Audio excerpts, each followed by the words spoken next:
This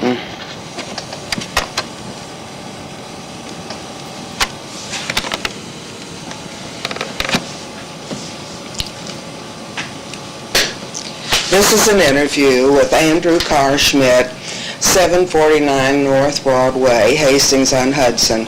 The interview is for the Hastings Historical Society, our World War II project.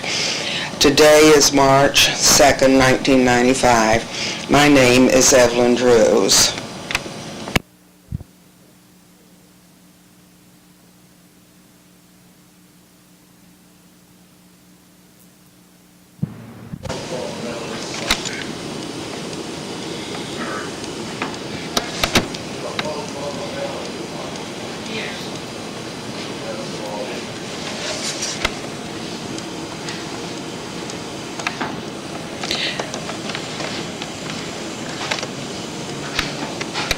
This is an interview with Andrew Karschmidt, 749 North Broadway, Hastings.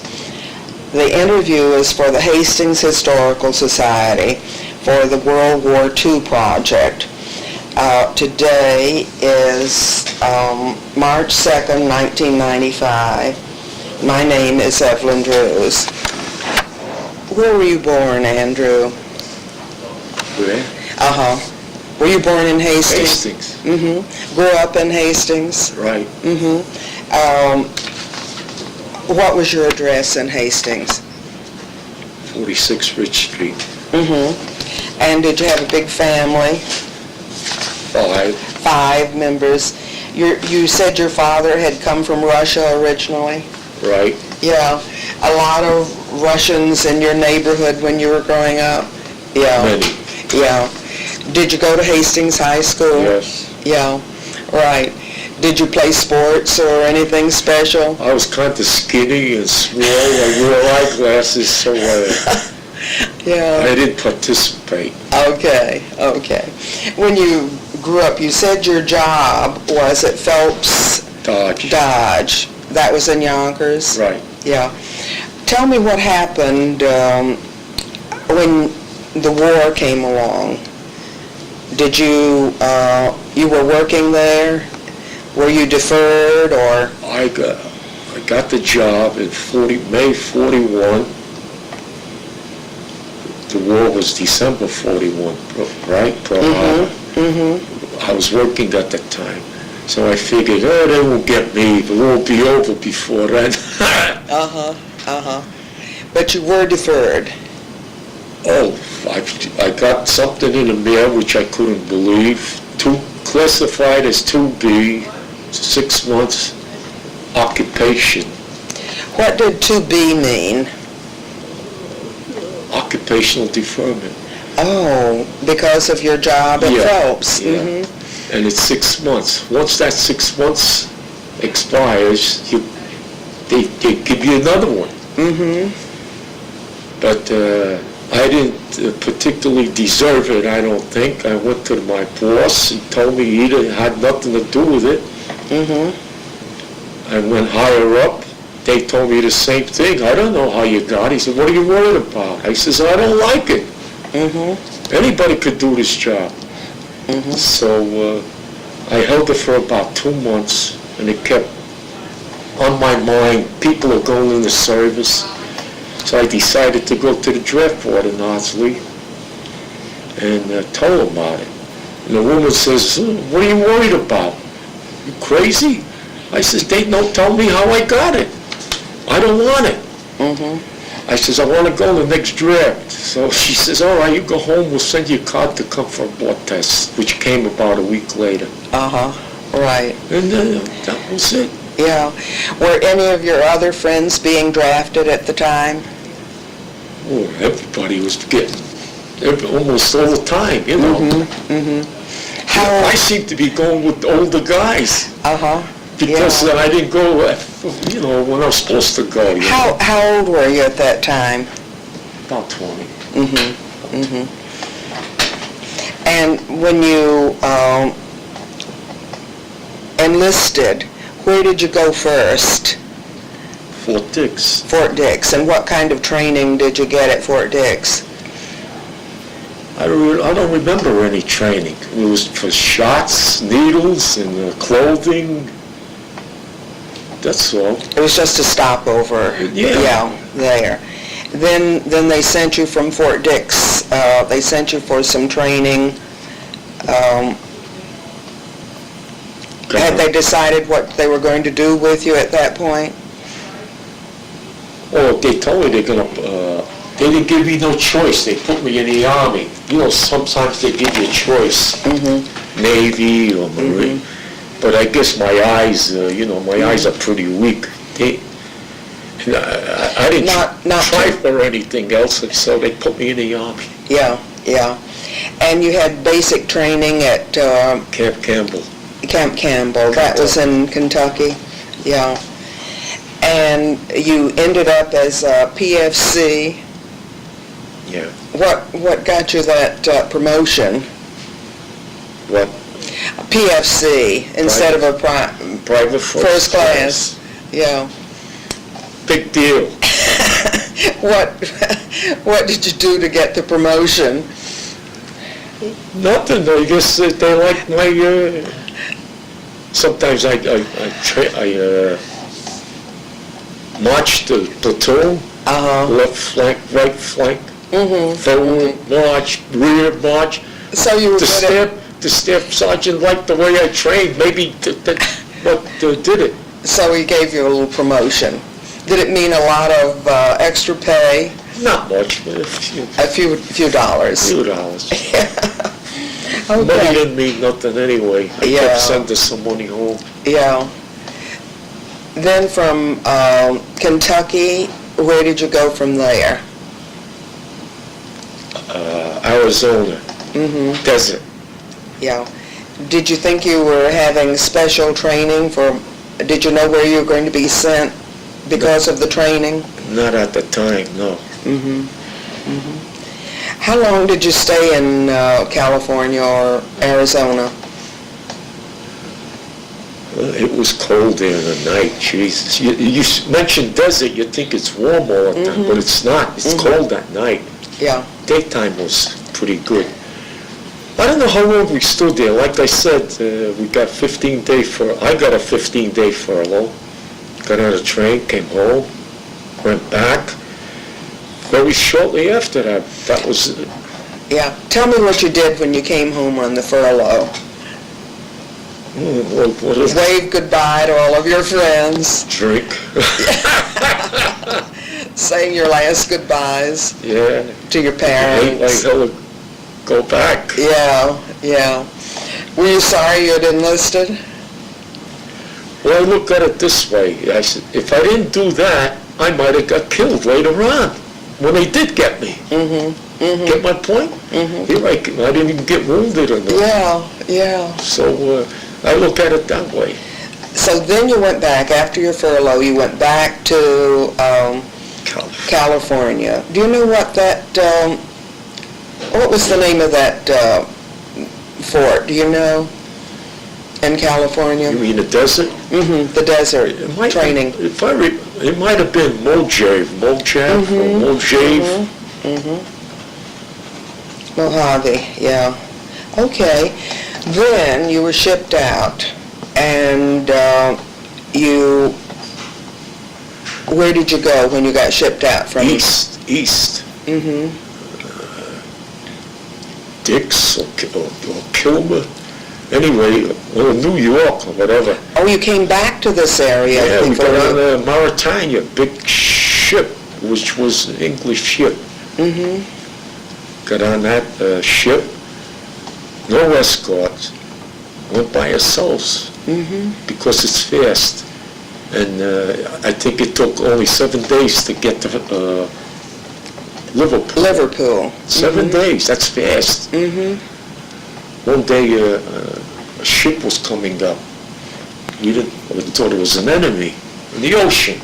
So they had a big gun in the back of the Mauritania. So the crew, getting it set up. The ship got closer to us, and all of a sudden they recognized it. It's one of our destroyers. Wow, what a relief. I said, I could swim. Where am I going to go? Where am I going to swim to? We're out in the middle of the ocean. Yeah, right. So we made it safely. A lot of troops on I that got one. seasick. Oh, Yeah. I couldn't eat or nothing. They put us way down in the hole, below water level. Hammocks, tables. I think if I So ate... it was not a luxury cruise. No. And we're like, we call, at the time, like animals. You got all your gear with you and everything. Mm-hmm. If I ate anything, I think it was Hershey bars. Mm-hmm. You had to have something. If you go up to get some food, the ship is... Rocking. Yeah. So you landed in Liverpool. Yeah, got on a train. And then you got on a train, and where did you go from Liverpool? Puncheston, Wales. You went to Wales. Okay. And I saw by the map that you gave me that you, from Liverpool, where did you go? Wales. Yeah. Any names of those places? Puncheston. Okay. That's like a little farm town. Mm-hmm. That's where we were stationed, Puncheston. Did you Yeah. stay there long? Yeah, quite like I told you with that training, secret training we had, and D-Day was, we used to get briefed by an officer, current events. He thinks they're going to start D-Day pretty soon. Mm-hmm. Sure enough, June came and it was, what was it, 6th or something? And we were sweating it out. Yeah. Are we going to be called? Yeah, yeah. Had you been assigned to the tank corps by then? Yeah. Yeah, Oh yeah, always Yeah. tanks. yeah. Mm-hmm. Okay. Now, you were telling me on the tanks that there were, explain to me about how the tank corps was set up. You had 5 different people in the tank? 5 crew members. 5 crew members. 5 tanks in one platoon. Okay. And tell me what their jobs were on the tank. Driver, one driver, then assistant driver, cannoneer, gunner, and a tank commander. And somebody to operate the radio? The cannoneers. Oh, the cannoneers. Were you trained to do all of those jobs on the tank? Yes, You had to be able to Yeah. fill in for anybody else? sure. Yeah. And there was a tank commander who was your sergeant? Right. Mm-hmm. Mm-hmm. Tell me again how many tanks were in your platoon? 5. 5. And when you went out, explain how the 5 of you went out. Well, we had to be a certain distance apart in case one tank gets hit. Another tank can't get hit that quick, you know. Mm-hmm. It's either wedge formation, like that, or, you know, one here, one here, one here, one here, one here. Mm-hmm. But never close together. Yeah. Never Yeah. close together. Was the staff sergeant that was in charge of the platoon, was his tank always out front? Up front. And then the wedges, it came in back like Yeah. Yeah, right, yeah. You said that one person in your tank got shot? Not my tank, the leader's tank. The leader's The tank, driver. yeah. Tell me what happened. German 88 went through got into the tank, and his leg got bad shape. Yeah, And he jumped out, started hopping on the ground. And like I said, everybody was hollering, "You lucky so-and-so, you got $1 million wound, you're going back." it was only his leg. Yeah. Yeah. But What were the German 88s? I don't know what those were.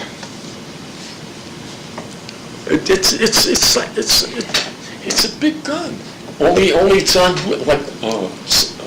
like a stand, or some of them are on wheels. Mm-hmm. In other words, They can move it around, too. So the Germans could move that around to attack you. Oh, they had a lot of them. They had many. That was, I would say that was their favorite weapon. Yeah. Could you and your tank spot those German 88s? Only when they fired. Only when you see a little smoke. Then it was up to the cannoneer to Well, try whoever it. spots something, Yeah. you open up, you mention Yeah. it, you know? Yeah. It was up to him to try to take the 88 out. Yeah. Okay, now, you went from Wales, you went through France. That was by train.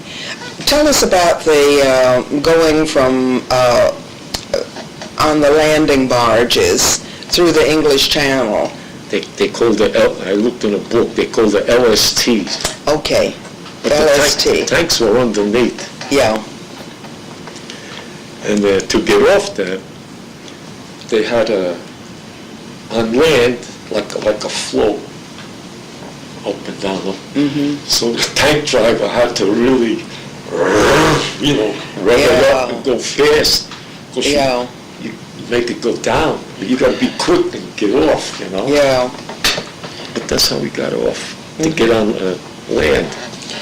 But the English Channel was pretty rough. Yes. Oh, yeah. Did you have any? But they try to pick the best time to do that, because it could get really, really bad. Rough. You can't go, And what time of year was this? Do you recall? But the D-Day year, 44? Yeah, 44. Okay. And there were a lot of LSTs landing. Oh, that I don't know. Well, I remember the one we were in. You were on. Yeah. Yeah. But you walked from the LST onto. You didn't have to ride the tank. in the tank. Oh, all of the crew members were in the tank. Yes. Did you have the best driver? If you ever sink, you're not going to get out. Did you elect the best driver to drive your tank? We had a good driver. Yeah. You felt confident. Jimmy Monroe. Yeah. Did you become good friends with all of your members of the tank? Well, what I liked about it, they were mostly Jersey, or maybe one New York. One Hastings, Yeah. But like say, one company, I was C company, but there was A company. There was about 4 from Hastings that knew one another. Yeah. I was the only one. Yeah. Do you remember any of the people from Hastings? Yeah, I know them all. What were some of their names? Benny Filipovich, he's out of town. Gunther, that recently died. Oh, yeah. Martin Gunther. Roger Israel, he passed away. You remember him? Yeah. Joe Montleone. Is he still living? I don't know. He got married, and went to Dobbs Ferry. I don't know if he's alive or not. Yeah. Wasn't it strange that you all ended up at the same place, didn't you? I don't know. Yeah. Did you get a lot of mail from home that told you? Yeah. I even wrote to a couple of girls that I never met through a guy in the service. Yeah. Showed me a picture and says, gee, she's nice. She's write to her, she'll answer you. Yeah. I got more mail from her than Right. Did your sisters and brothers at home write you a lot? My sister was single at that time, Sophie. She wrote for my parents, you know. Yeah. And my sister Helen was living in New York at the time, married. Yeah. She always wrote to me. Yeah. But Your mail was not censored? No. You said that you didn't tell your parents What I did? what you were doing. No, everything's okay today, we're gonna move, or, you know. I never mentioned getting shot at or anything like that. Never. But they did know where you were. Oh, yeah. Yeah. Oh, yeah. They knew where you were, and but they thought you were safely in that tank. Okay. Now, you went through the English Channel, and What? Go ahead. and you stopped at in France. St. Lo. Yeah. St. Lo. And then we started going through other towns there. Belgium. Well, Belgium came closer to Germany, you know. And then you went In across. fact, I think we went through, according to the book, through a part of Belgium before that the Germans wanted to attack it. So, like, we missed it, you know. Yeah. Yeah. But at the same time, I didn't tell you before, Germans had buzz bombs. We never heard of them before. Then it stops. That means it's coming down. Boom! It was a bomb. Yeah. But it was like a secret, you know. Yeah. They had a lot of them. Did any of your tanks get hit by buzz bombs? Not that I know of. Yeah. Not that Yeah. Did any of the... Well, that was more of, for civilians and everything, you know. Pretty terrifying, though. Oh, yeah. Yeah. You hear it, and then all of a sudden it quits. Uh-oh, here it comes. Yeah. Then you ended up in Germany. Yeah. And tell us about your experience in Germany. Oh, boy, there's quite a lot of it. We hit certain areas. We met resistance. And we have to stop for a while. A couple of people got killed. Even getting this one day we had a hot meal from our kitchen, and the Germans are shooting artillery. They must have seen it. A couple of guys got killed getting lunch. Meanwhile, I had mine. I'm running against the building, and I go down the cellar. Did the kitchen go along with you? Did the cooks? They were way in the back. If they had a chance that if we're going to stay in one place, like say for 4 or 5 days, if they could, they'd come up. Yeah. Well, what did you do for food then if the kitchen didn't catch up? Rations. We always had rations on the tank. What sort of rations did you have? They call the sea rations. Sea rations. And what did that consist of? Well, sometimes a can of cut up hot dog mixed with like beans, which was pretty good. Yeah. We had little stove on a tank, propane or whatever it is that, you know. And if you got a little time, you get in a house in a cellar someplace, light it up and you heat up something to eat. But you always had rations. But I never went hungry. Like Yeah. I said, the tank, we carried a lot of stuff. Yeah. You know. Was We even hit a place that was a big place that had whiskey, wines. Somebody blew the lock off the door, so everybody took cases on a tank. I had a bottle inside. but you didn't drink during this wartime experience? Oh yeah, to calm me down. Yeah. Yeah. My gunner says, he sees me, and also he poked the tank commander. Hey, Tony, look at Andy. Andy's, let him go. The tank commander figured I may crack up or something, you know. It calmed me. It did, that's why I took it. Yeah. But I didn't get drunk or anything. Yeah. Were you cold in the tank? Oh yeah. What do you think the temperature was and sealed up in that tank? We all had that heavy, clothing. The underwear was wool, you know what I mean? Yeah. Old T-shirts, it's like a wool. Heavy boots. Combat boots. Combat boots. Combat boots. Yeah. How often were you Heavy coats. Heavy coats. How often were you the cannoneer in your tank?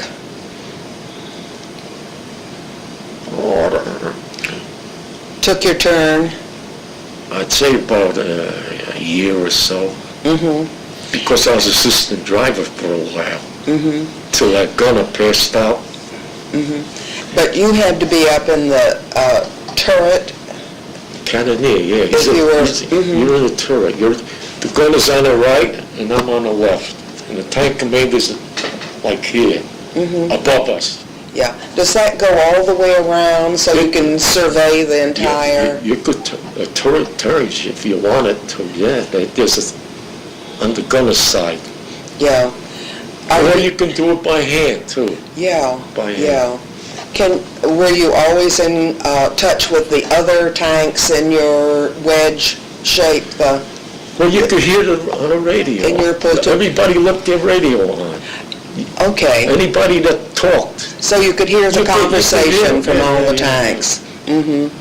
So if one. That was good, you know. So if one sergeant saw some Germans, they could notify all the others. You could hear it on the radio. Yeah. Yeah. Tell me about when you met up with the Russians.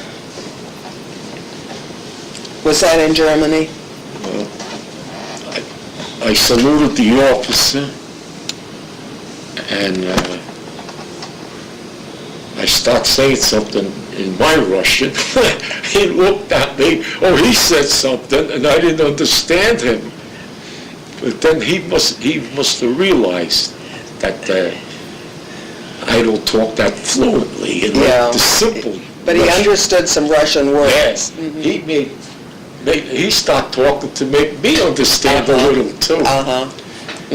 And he couldn't believe that it took a lot of 7 days to reach me.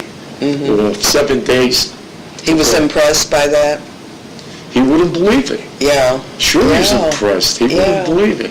You said that the Russians wanted to surrender to the Americans? The Germans. The Germans, rather. Excuse me. We took guns galore. In fact, I got a gun home, German Luger.